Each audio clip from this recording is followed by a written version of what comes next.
Hello everyone and welcome to my YouTube channel. Today we are going to discuss about how to fix a call failed on iPhone iOS 18. For example, if you try to make a call on iPhone and after that you see that it is failed. For example, if you try to call someone from here and you see this kind of error as call failed on your iPhone iOS 18, then how you can fix that? For this, what you have to do, you have to simply watch this video completely. So what first of all what you have to do, you have to make sure that you have connected both physical and eSIM, and if you have connected physical SIM, then you have to simply take out the physical SIM and try to insert it again. And if you are using eSIM, then try to reset your eSIM. And after that, what you can do next is you have to simply go to settings, and after that you have to go to general, and here you have to scroll it down until you find the option of transfer or reset iPhone. And here you have to click on reset, and you have to reset all of your network setting.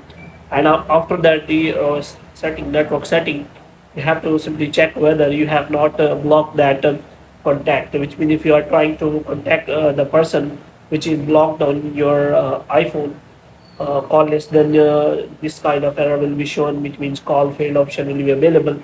Then you have to make sure that you have not blocked that person. And if the problem is still there, then you have to simply restart your device and turn it on again. And after restarting, you have to check again whether your problem has been solved or not. If the problem is still there, then what you have to do next is you have to make sure that you have installed the latest version of iOS on your iPhone. And if it is showing any kind of update, then you have to simply install the latest version. For this, you have to simply go to settings, and after that you have to go to general.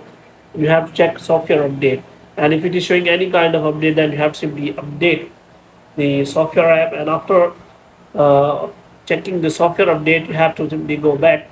Now you have to go to settings again, and you have this time you have to simply go to the phone settings, and here you have to simply click on that, and you have to look for phone, and here you have to make sure that it is uh, using well, and you have turned on the mobile data, and also you have turned on the default calling, and you have to make sure that you have selected a default calling app of the phone. And if you select any other, then you will see that the call failed option will be available. So you have to make sure that you have not change the default calling app. Moreover, you can simply check for the block contacts, and if any block contacts is available, then you have to simply remove that, and you have to try to make the call again. So hope you have liked this video. If you got more videos like these, you can subscribe our channel.